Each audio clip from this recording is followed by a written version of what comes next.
העולם כולו גשר צר מאוד, כל העולם הוא גשר צר, כל העולם כולו גשר צר מאוד, כל העולם הוא גשר צר מאוד, כל העולם כולו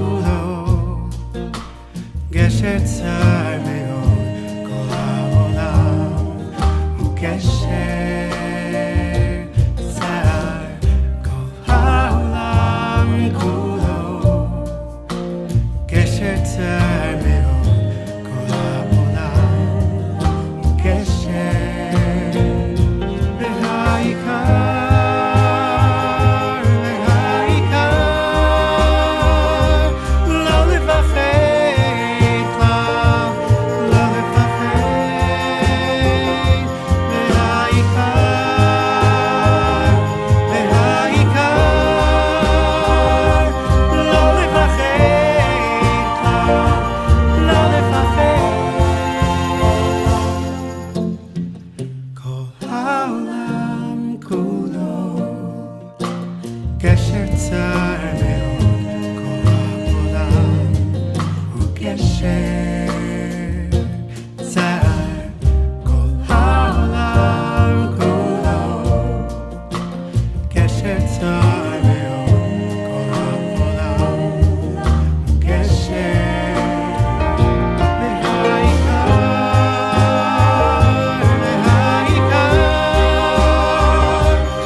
as I walk along this very narrow bridge, I will not be afraid, knowing you are with me. As I walk along this very... Hi everyone, thank you so much for joining us today. I'm Zoe Grossman. I sang in HaZamir, the International Jewish Teen Choir, as a member of the Bergen County chapter, and am now a proud alto in Zamir HaZamir Choral Foundation's young adult choir. I also had the opportunity to participate in the Hadar Singing Communities Intensive, now known as the Rising Song Intensive, led by Joey Weisenberg. So all that being said, I am a big fan of both of the people I'm about to introduce. Virtuosic multi-instrumental musician, composer, and teacher Joey Weisenberg is the founder and co-director of Hadar's Rising Song Institute, cultivating grassroots musical spiritual creativity in Jewish community. He has released 7 albums with the Hadar Ensemble and is author of The Torah of Music, 2017 winner of the National Jewish Book Award, and Building Singing Communities. Rabbi Yosef Goldman unfortunately had a medical emergency and is unable to join us this afternoon. We wish him a speedy recovery and refuah shlema. Of course, Matthew Lazar, the founder and director of the Zamir Choral Foundation, who has created the renaissance of Jewish choral music in North America. As conductor of the Zamir Choral, founder of the North American Jewish Choral Festival, HaZamir, the International Jewish Teen Choir, and Zamir Noded, he has created and promoted trans-denominational, trans-generational, and trans-political Jewish musical communities for over 40 years. He has conducted choral and choral orchestral Jewish-themed concerts across the United States and Israel, and has conducted the great cantors of this generation. He was a co-founder of Teku, the first American Hebrew folk rock band. I'm thrilled to be hosting today's conversation, the 8th in the series of conversations about music in challenging times. Thank you so much for being here, and Mati, over to you. Thank you so much, Zoe.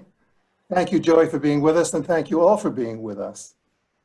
The music you were listening to was Yosef Goldman's setting of the famous text of Rab Nachman of Bratslav, Kol ha'olam gesher tzar ma'od.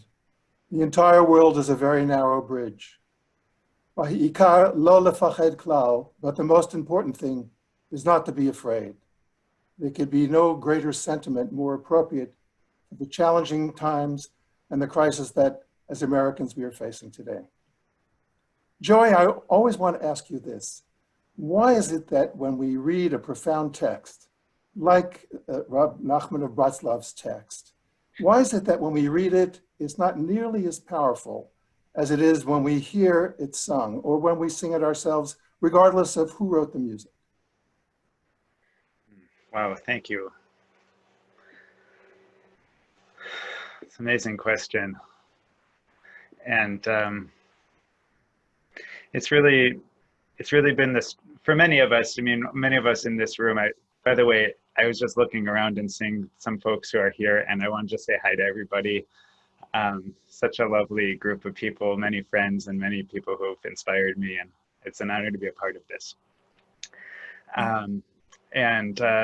But it's really part of the long-standing Jewish tradition of singing throughout the hardest moments. And all the way from, there's a list of the 10 greatest songs in the Talmud. It lists the 10 greatest songs of the Tanakh and of the Bible. And the number 2 song on the list is the song that was sung at the sea. But the number 1 song on the list was the song that was sung by the Israelites when they were still enslaved in Egypt. When they were still in the when they were still in the Tsar and the Meitzar. And so then we have all these songs that share the nature of singing from the Meitzar, Min ha-Meitzar karati ya. We sing from the place of constrictedness, hoping that we will enter a place of expanded consciousness. And that's really the essence of being not afraid, is when you're, even if something tough is happening, as all kinds of tough things are happening in our world today for us and for all kinds of people, that if we can try to be expanding our consciousness to hear outside of the narrowness of our experience, then we might not be as afraid. And really it is the case that when we sing, the music itself expands our consciousness for us. And we're not the first people to notice this, right? This is something that's been already explored by our sages throughout the generations, even back to the times of the prophets, where, for example, one time Elisha, the prophet, was having trouble with prophecy. He couldn't quite hear the word of God, and that was a problem because the prophet's job is to hear the word of God, right? So he couldn't hear the word of God. So what does he do? He says, one of the famous line, "Kechuli menagen." He says, "Go get me a musician," right? And the musician starts to play, and suddenly some of his consciousness, his prophetic consciousness, is expanded again, and he's able to hear the word of God. The Yad Hashem comes back to him, and even King Saul, who was before he was king, he was really not sure that he would be able to take the kingship, right? To take the royalty that was within him, and to find that.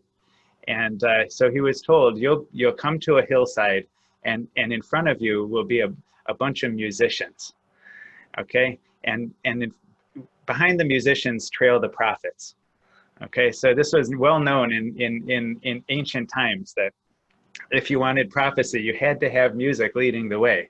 And it said, "Hey, King, pre-King Saul, when you hear this music and you hear this prophecy and you engage in this sense of prophecy and music, you will become an ish acher. You will become a completely transformed man, a completely transformed person."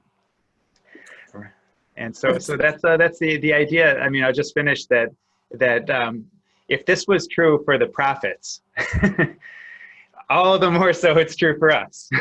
We need music in a deep way to be able to come out of Meitzar, out of our constrictedness, to be able to hear the grandeur of the world.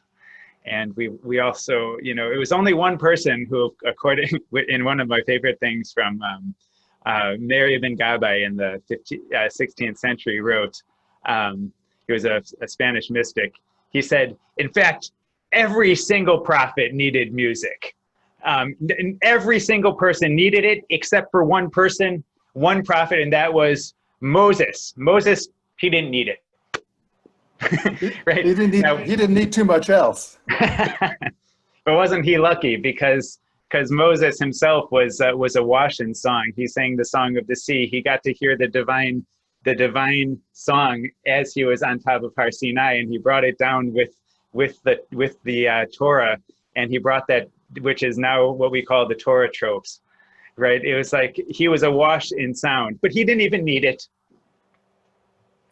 I think that said of Chizkiyahu, one of the great kings of our people, that he was originally chosen to be the Mashiach, but because he could not sing and wasn't talented in that department, he no longer would qualify as being a Mashiach, either Mashiach ben Yosef or Mashiach ben David.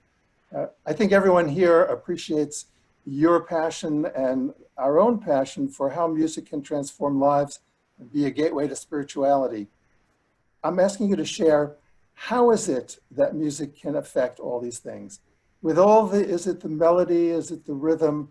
Is it the chord structure? What is it that allows music to give us catharsis, comfort, be a source of pride, be a source of rebellion? What is it? And what is it for you when you are writing a new piece of music, or if it just comes to you? And what would be the difference if it's with text or in your specialty of creating wordless nigunim? I don't know the answer to that question.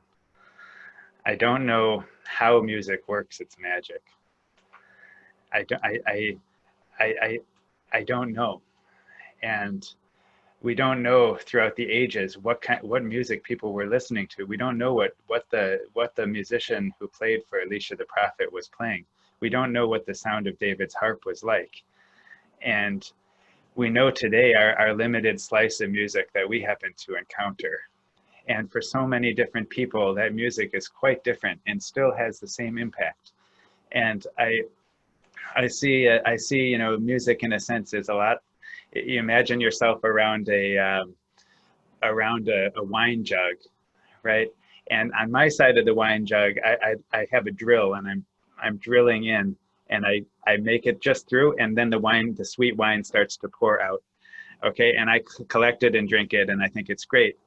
And I don't realize that on the other side of the wine jug, there's another person who is drilling in and drinks the same wine, but from a totally different perspective, right? It has and music is like that. Music from all over the world has all these different timbres, all of these different nuances, all these different styles. Some music aims for perfection and fails, and other music aims for imperfection and gets perfection. There's the widest variety of what is considered music and how that affects our hearts and our beings, and that is the magic of it. And it's I've never experienced music that doesn't have that. Well, music, as the promoters of elevator music can tell you, the tempo of the music will affect your heartbeat. And so most elevator music and music that's programmed specifically to have a slightly up-tempo idea to encourage people in their positive mentality is usually 92 beats to the minute or 120 beats to the minute. So we know that the rhythm and the tempo has something to do with it. But let me ask you, what's the difference for you in your feeling and your emotional life when you hear music that is wordless or music that is with text?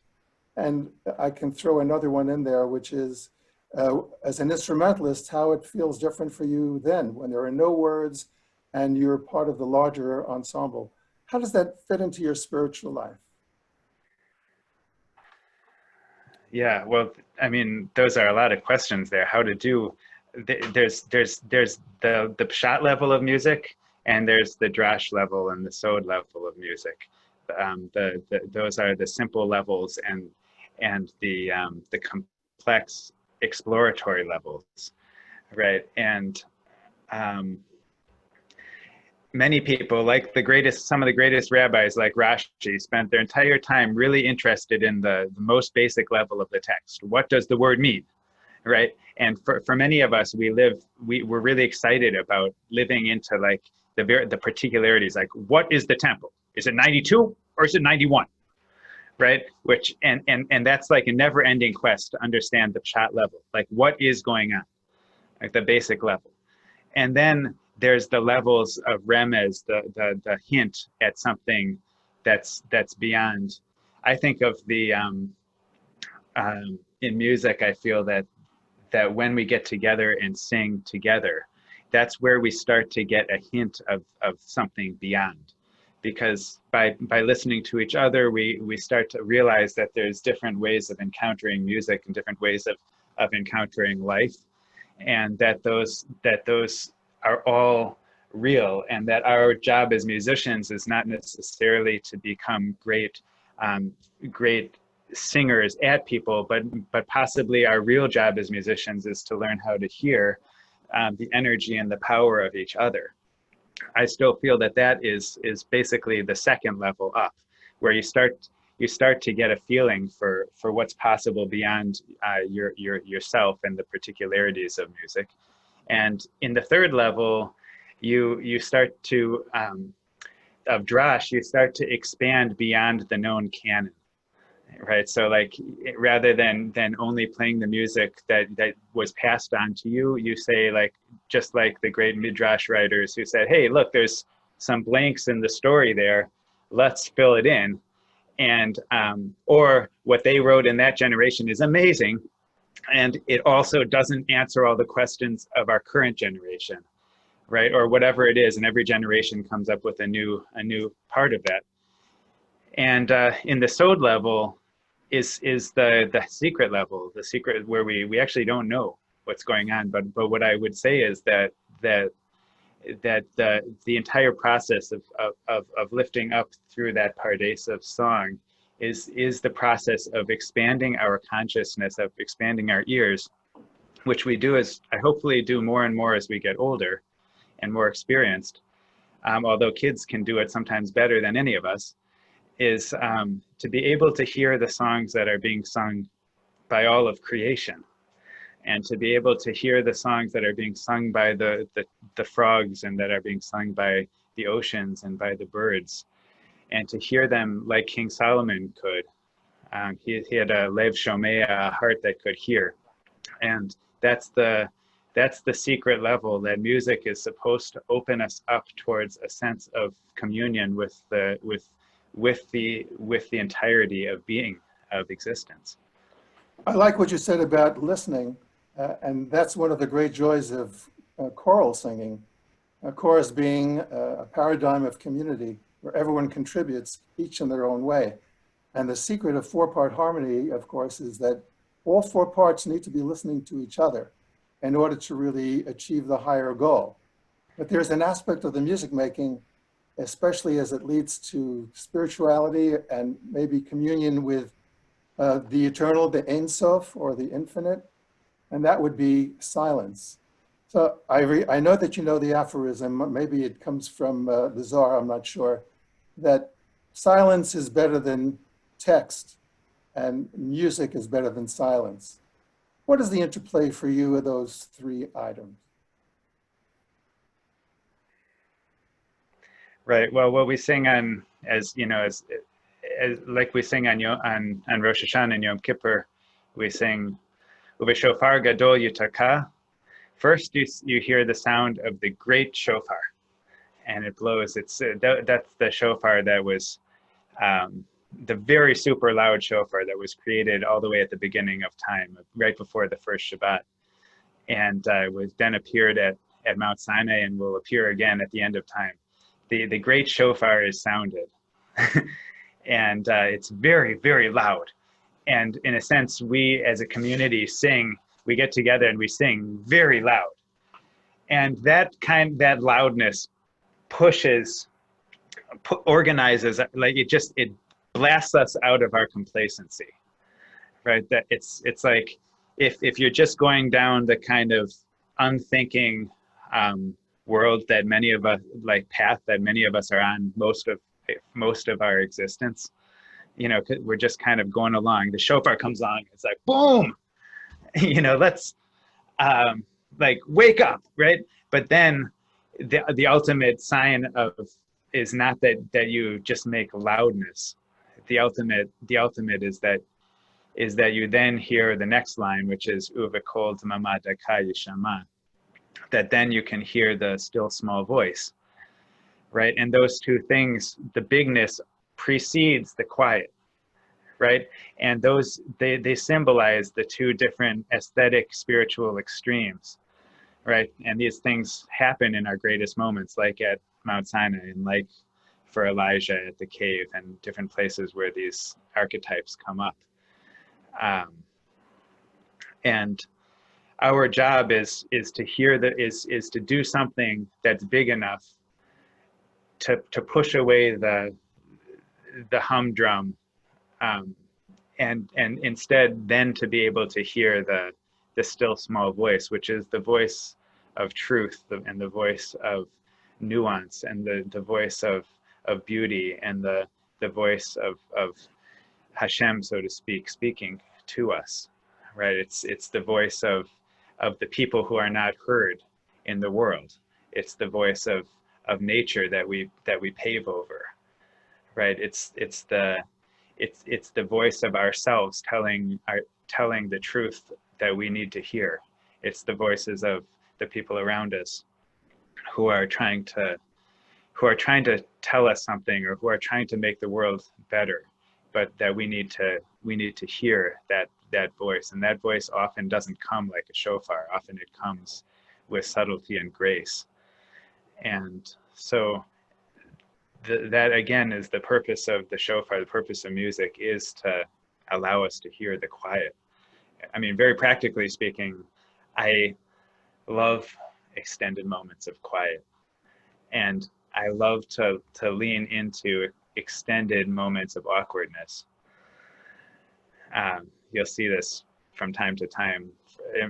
I had my teacher I used to study for many years with, or for many intense sessions over the course of 3 years with Cantor Noach Shaul, who was, he was not somebody who delighted in quiet, but he nevertheless used to say, he would take me over to one of his dozens of books, and he'd take out a thick volume and one that he had written, and he'd open it up and he'd say, you know what the best part of this sefer is, of this book of notes? Because he thought his books were a little bit holy. He'd say, the best part is this. And he'd point right to the rest, like right to the place where there were no notes. And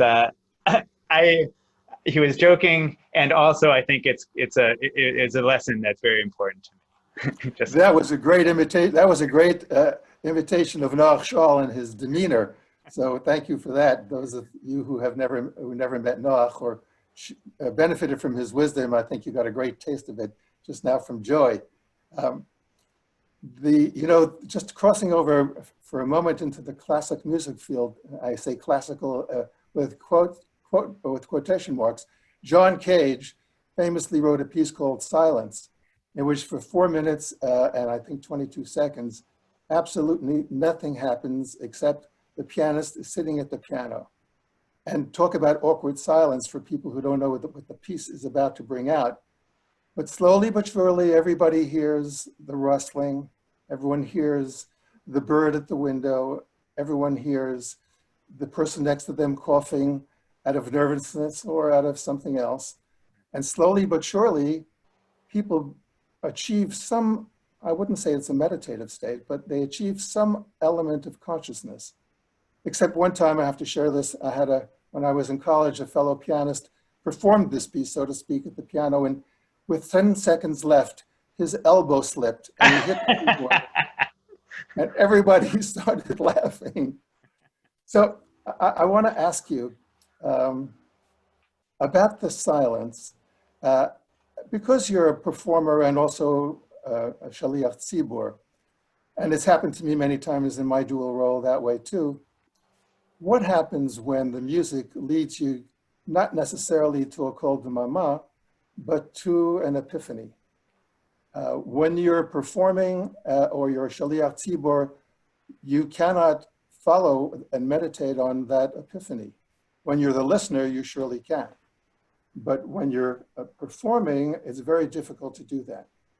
How do you deal with those situations, or what's happening from a neurological perspective, if I can say that, in your brain when you have an awareness as you're being a shaliach, and all of a sudden the music overwhelms you, or you feel something you haven't felt before?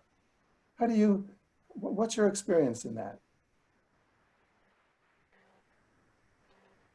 Well, that's exactly what I'm always hoping for. You know. Well, what would happen? Would you follow the music, or would everything stop for you? Well, the best part about being a shliach tzibur is that you actually are allowed to pause at any point. In case you're the type who refuses to pause, they build pauses in for us, you know, like into the Amida. You better pause there, right? And give some quiet. But there are some of the very best moments of davening from my point of view as a shliach tzibur. It's also important for me to not be the shliach tzibur much of the time, to just, to engage from different angles. But if there are occasional moments that are so powerful, because you realize that whatever ragtag group of people happen to tromp into the room today is somehow just got miraculously in tune. I don't necessarily mean in tune with notes being perfectly in tune. I mean, my mother had perfect pitch, and it was very. I'd sit next to her, and she'd always cringe whenever basically anybody performed, and but especially in shul. So it was always funny to kind of glance over. I wonder. I thankfully was not born with perfect pitch, but decent relative pitch, and the thing is that there is a way of being deeply in tune that is more about listening than it is about what people are producing sonically, tonally, and there are times where that in-tuneness is so clear. And you can just feel it. You can feel that there's a pulsing in the room that can take many forms. And sometimes it becomes incredibly intense. And for me, the best part about davening is, while there is this fixedness to the what's called the fixed side of davening, there's also a spontaneous element to davening, which is intended to be there from the get-go. And some say if you get too fixed, you actually can't take care of the spontaneous, and that's an endless discussion that has occurred throughout the ages in every art form, which is that it's actually every single art form is a dialogue, and every religious form is a dialogue between the fixed and the unfixed, right? And well, that's one of the issues with the eternal question about ritual and consciousness. Consciousness theoretically has to come first, otherwise there would be no reason for a ritual to perpetuate it. But the empty ritual is itself a trap.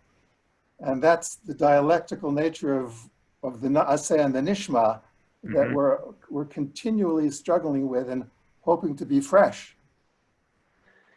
Yeah, well, it's the case that, as Brother Steindal Rast wrote once, who was a great religious thinker, you said that originally people had religious concepts, and it came out like from a volcano. It just, and then it comes down the hill and gradually hardens until we find ourselves in the places we find ourselves today, which is with this hardened lava of of religious experience. And so in some ways the goal is to try to re-explode that a little bit. And luckily you can do that as a Shliach Tzibur. There are, especially once you know what the fixedness is, because you want to spend some time learning about the fixed side of things, because otherwise you're not really working with the tradition. But once you have some of that under your belt, then the real joy is when you just let it go. And there's a lot of times where I'm leading and suddenly I invent a completely new melody right on the spot, and or an entire like nusach that flows out of the old one. And those are the great moments. And I, you just say thank you for that. That would be a great answer, a great Hasidic answer to the Vilna Gaon and his worldview, and the life of the text and the life of the music, which often compete with each other, need each other in ways that people don't really understand fully. You're articulating the delicate balance that needs to be done with the overview of silence in there. So now let me ask you, since you write music in different ways, what is the difference for you in a musical and a spiritual way of music for tefillah, as in prayer, and music for tehillah, as in praise? Is there a different mode? Is there a different idea? How does that come to you to express a bakasha, a request from God, or praising God in a hallelujah, hodu la'adoshem kitov? How do those melodies come to you, or how do you experience it when you hear other people's difference? You sang min hametzar karatiyah. That would be very different than Hallel v'zimra. Yeah, well, the good news in my estimation is that there's no halacha around this. There's no law, and the sense is that we, there's endless interpretation that is totally fine. In my estimation, I really believe there's no right or wrong in the way that a melody might work. It's only if it seems to feel right to you and other people. You can usually get a sense when you try singing with people, if it makes sense as a gesture, if it makes sense with those words. One classic example is like Yismechu b'malchutecha, like be happy with the kingship of God, right? Which is what we sing on Shabbat, and or menucha v'simcha. There's say menucha v'simcha. Some of them, there's 75 melodies to it, and that I have heard. There are many more than that. And some of them are super upbeat, and some of them are super menuchadika. They're super restful and sweet, right? And either of them can take you to the place that you need to go. So, for example, some say that to be happy really means that you should have upbeatness, right? And that's what symbolizes happiness. But others say that real happiness is symbolized by the delicious oneg of the neshama, the oneg Shabbat, the slowness of the soul, right? Which needs to actually be slowed down. And the answer is yes, and that's actually something that's been probably the most important thing that I've learned in the last 15 years is the words yes and that many of you have known longer than me, but that this is good and this is good, and they're both true. There's not a right or wrong in any of what I was suggesting. I was trying to kind of squeeze out of you a little bit of the difference if you were going to set Shma Kolenu, that most powerful moment, and Al tashlichenu le'et zikna kichlot kochenu, don't abandon us in our old age without power. How would that be different for you in rather than setting Adon Olam or a Hodu? Yeah, well, with Shema Kolenu, for example, I, first of all, love the traditional sound of Shema Kolenu so much. Shema Kolenu, the sound.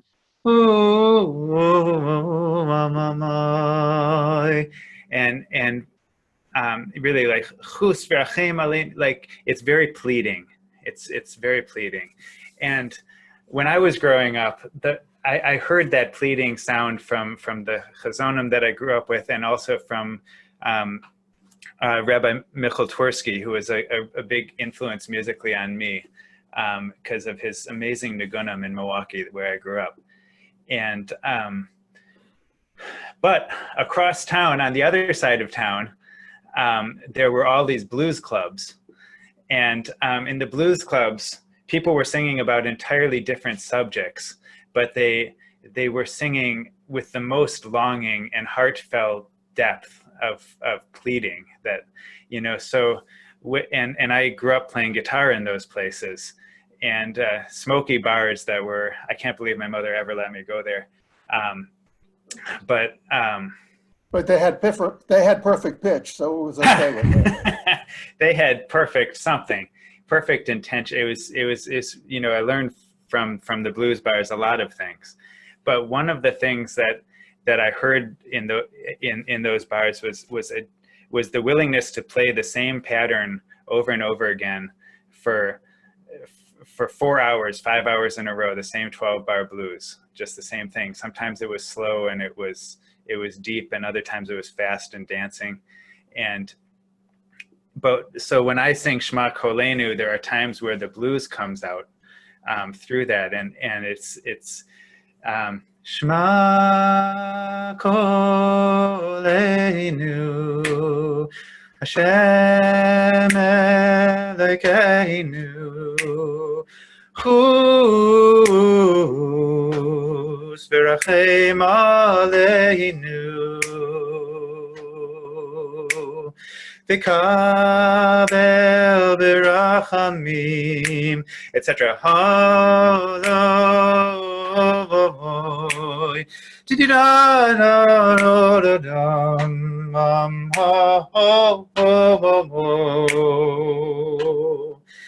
And it takes some time, but there's issues of where are things cultural appropriation and where not. But there's that, to me, you know, as an artist and as somebody who hears pleading in the world, you know, to be able to include different types of sounds that have affected my heart, that also seem to express the nature of a prayer.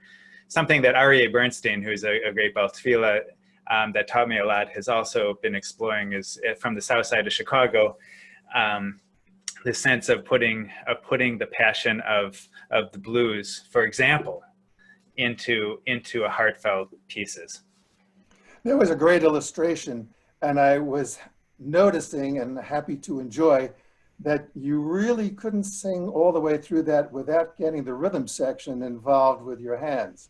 Oh, because that percussion element is it's not unusual, of course, but it becomes necessary driving force, and it keeps everyone locked in together. And it was powerful to see how involuntary was your need to express that drum beat, that foot pedal.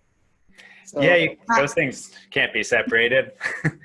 Matthew, I'd love to jump in, I'm just keeping an eye on the clock, and we've had some really wonderful questions come in through the chat. So I'd love to just throw a couple out there and let you guys speak to them.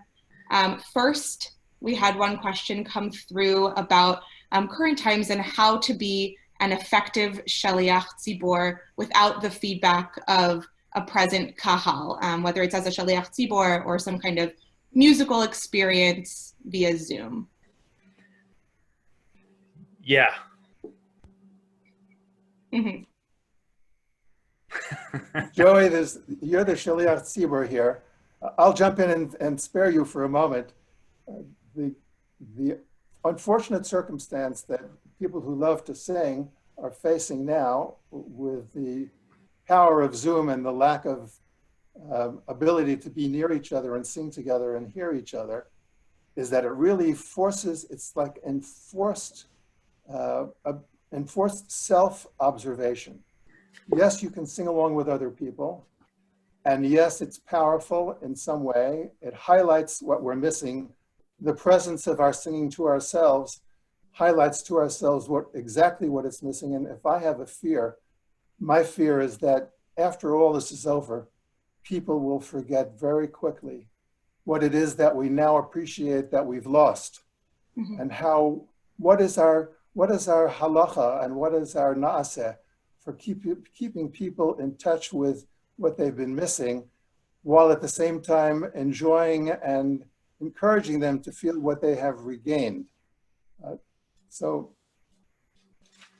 Joey? Yeah, I hear you.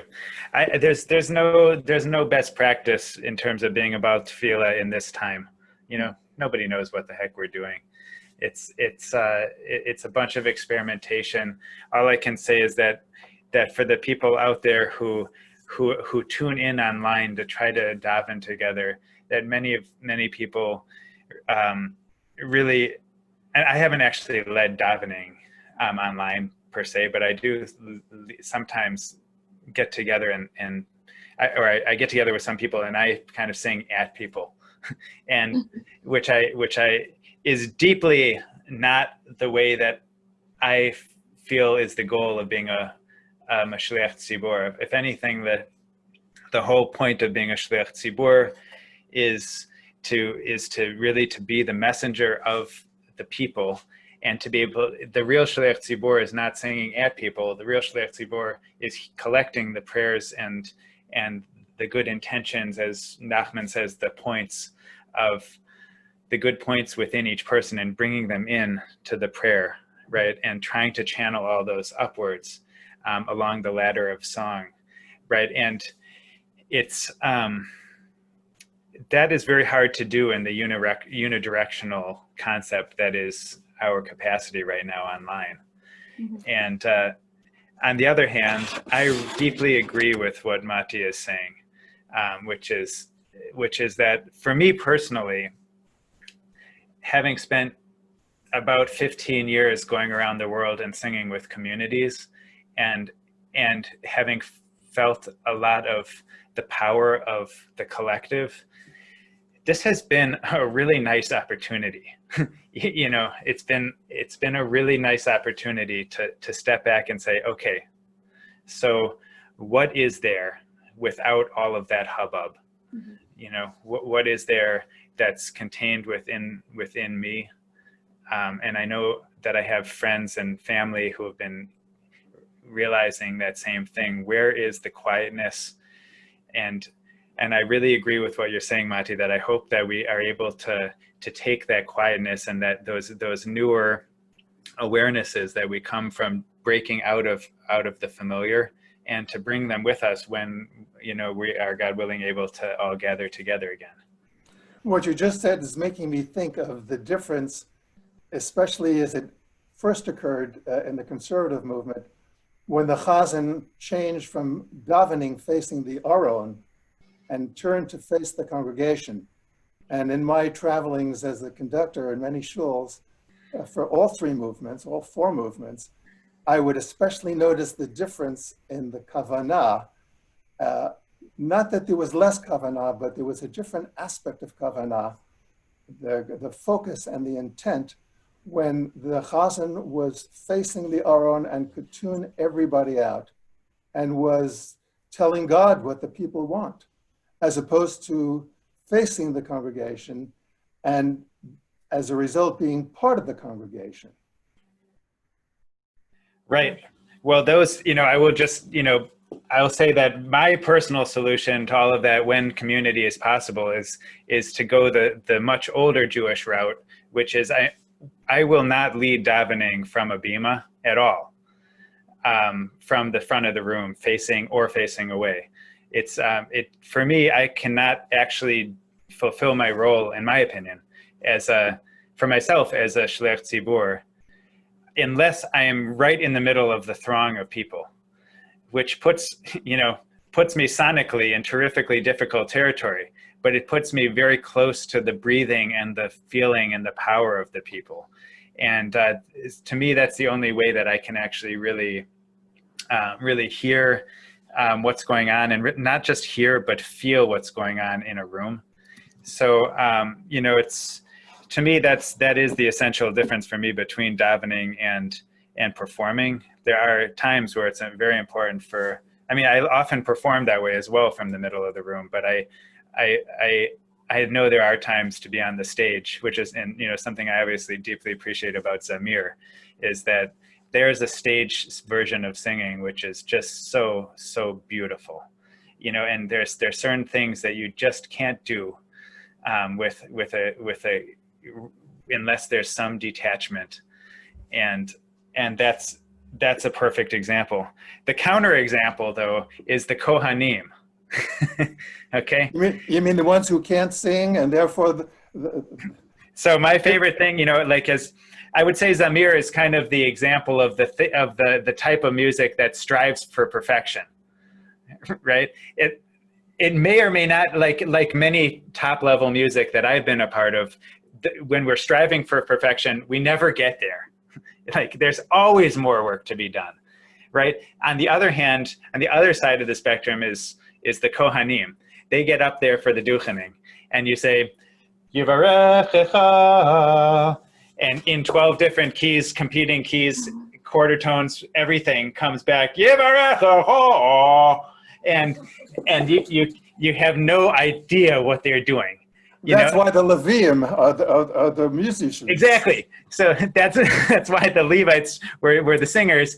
But at first, when the first year I was about tefillah, I was taken aback by it. I was like, how could they possibly be that out of tune? And now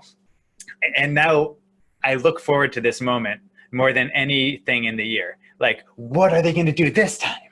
You know, and it's those two sides of the equation, the striving towards perfection and also the excitement about complete imperfection. Those are two things that like really motivate me as an artist, that they're both very real. You know, one of the reasons why a string section sounds so loud is because the players are in fact not playing exactly the same thing. That's the trick. That's why if you go into a studio, as I'm sure you know, if you try to save money, as some people would try to do, and just play the same violin track over and over again, it's just louder. But it's the imperfections that make the group sound so great. But I just want to say one word about the striving for perfection.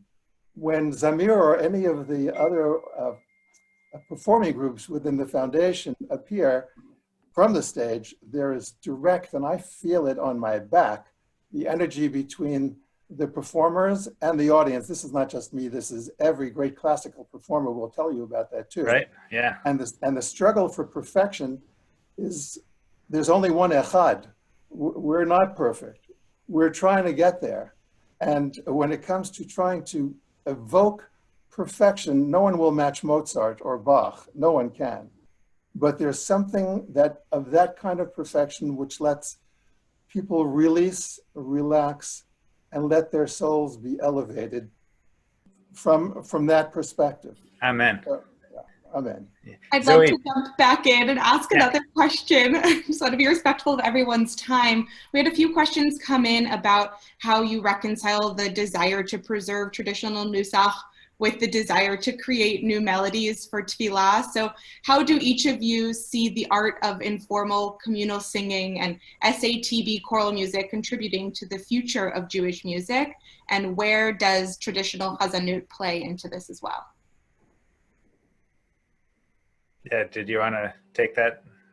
No, I think you should take that. You're the one who's writing the new music. Oh. I think, you know, like I said before, it's very important. And forget that. You always know you're wrong if you start something with it's important. In my estimation, what I've learned is that where I want to be is always reaching backwards and forwards at the same time. Okay. And I want to be able to be drawing from the old traditions. And by the way, those traditions are so varied that it's impossible to even get a grasp on them. Even just within the nusach that comes out of Poland, it's very hard to get a grasp on the entirety of that tradition. There's so much. And then if that's true, all the more so for Eastern Europe, and all the more so for Europe, and all the more so for when we expand beyond into the realms of all the piyutim and all the styles of davening that comes from the Mizrach and from Spain and from Yemen and from Syria. I mean, I'm just talking my perspective as a German ancestral Jew, you know, where there's like different, you know, and there's so many Jews who have had entirely different musical experiences than what anything that I grew up with. And it's all amazing tefillah, and it's completely different, right? And so therefore, it's like, okay, so on the one hand, there's the attempt to study what's come before, right? Like, I remember that Cantor Schall's main issue was, is it more Ungarische or is it more Polish, right? Like, is it more Polish or is it more Hungarian? Okay, like that was the main concern. Is it this or is it that, from a very limited geographical realm, right? And it's like, there's a sense like you have to look backwards and to grab all of that amazing material. And then on the other hand, you have to be in the present moment and say, okay, but here we are, we're artists, and we're anybody who is on the religious path as an artist.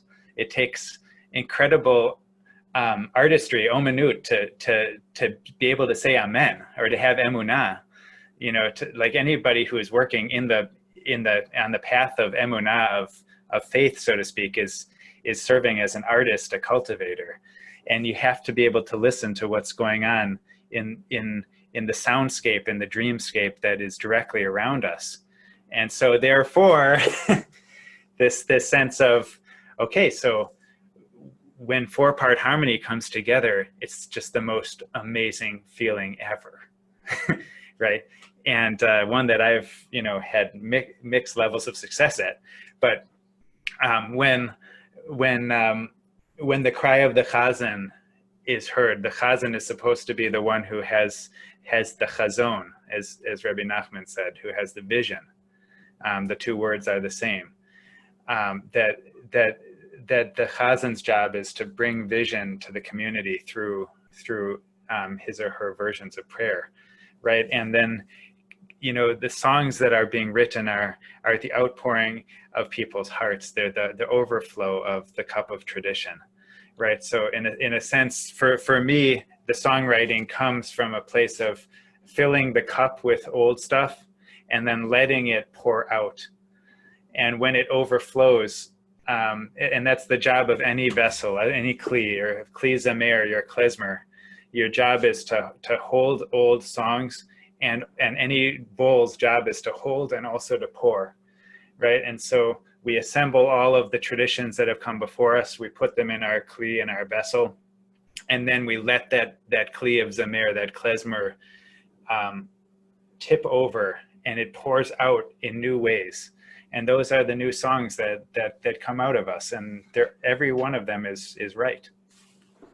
I like what you said, especially since it's making me think of maintaining the knowledge of the old as an inspiration for what's to come. And I'm always fascinated by the loss in today's society, Jewish music, shul-going society, their inability to sing Mizmor LeDavid. The loss of that augmented second interval, to me, is a great loss. Yes, we can live without it, but that, when I lecture or speak or conduct, I try to make sure that people appreciate that, because there is a history of the Jewish people in that interval. And we should not lose contact with that, as I think the Rav Soloveitchik would say, an Adam 2 experience.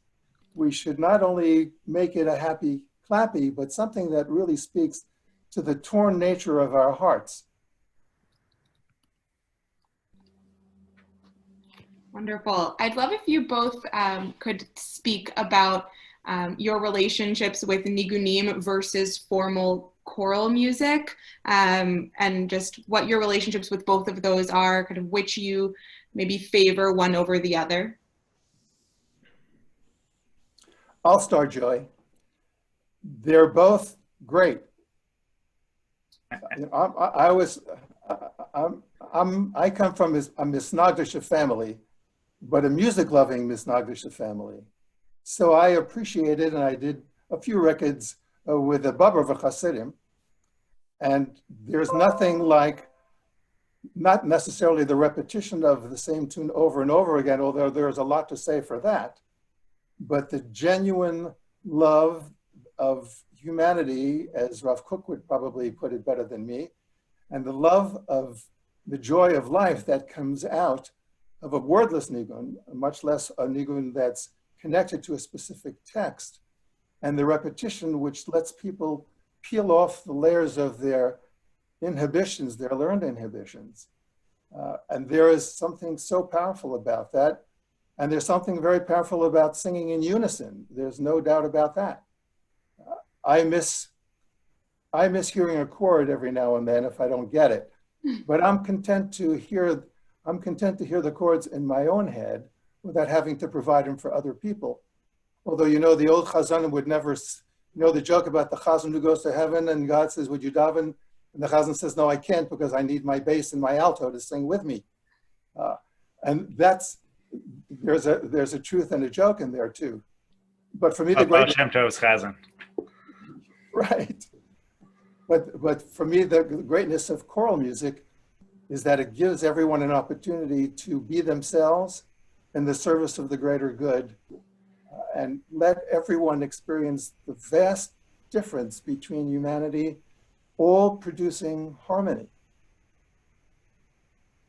Yeah, amen. I mean, you know, forget choral music and the world of Nigunim for a second and just say that in general, in the world, there's two tendencies in music. One is to clean things up and to get things as organized as possible. And the other one is to make things actually the opposite, as dirty as possible, as, you know, to not let it be clean.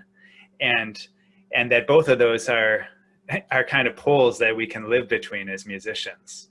Right? Sounds like the idea about how will Mashiach come? If everybody observes Shabbos, or if nobody observes Shabbos. Right. But those are both also what it means to be human, right? Is to live between those two poles. There's this sense of, that's what you're pointing at, which is that we work hard to figure out the derech hayashar, or, you know, the upright path, and we also realize that we fail short of that in a multitude of ways in every moment, and that those actually end up both being the striving for and the acceptance and the excitement about the imperfection are part of the human journey. And in every situation, in any moment, some people need cleaning up and some people need dirtying it up. And it's not the same for every person, and it's certainly not the same for one person at every moment in their lives. And I think that's pretty much what you're saying. Yeah. But I will say that, you know, someday I hope to be able to sing in a great choir, and I haven't reached that level yet. You're welcome anytime, Joy. Well, I want to be respectful of everyone's time, so I want to say thank you both so much. It personally is very special for me to have you both in one Zoom room and to hear what you had to say today. I hope we're all able to find comfort through music or in other ways during these unprecedented and challenging times. Joey and Matti, it's been a pleasure to be part of this conversation and to learn from you both today and always. So thank you very much. Yeah, thank you. Thank you, Zoe. Thank you, Joy. And everyone is now going to hear as our closing music, a nigun that Joey has written, and you'll hear him singing it. It's called the Bereshit Nigun. Thank you, everybody. What a pleasure.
Thanks, Zoe. Thank you, Joey. Boy, I really like that silent downbeat in that niggin. It's so powerful. So we didn't get a chance to talk about that. Ah, yeah. That's funny. Yeah, the emptiness is the power. It's a little bit like Emunah Shlema, like 2 against 3. It's not there, but it's really there. And nothing could be better for worshiping a God that you can't see. Shkoyach. Baruch Tiyeh. I didn't get a chance to talk to you about Trupp. That'll have to be another conversation. Trump, you said? Trupp. Oh, trope. Yeah. Yeah. Okay. Well, look forward. Happy to continue another time. Absolutely. Thank you all for watching. I really appreciate it. Thanks again, Joey. Thank you, Zoe. Thank you all. Thanks, everyone. Bye. Bye.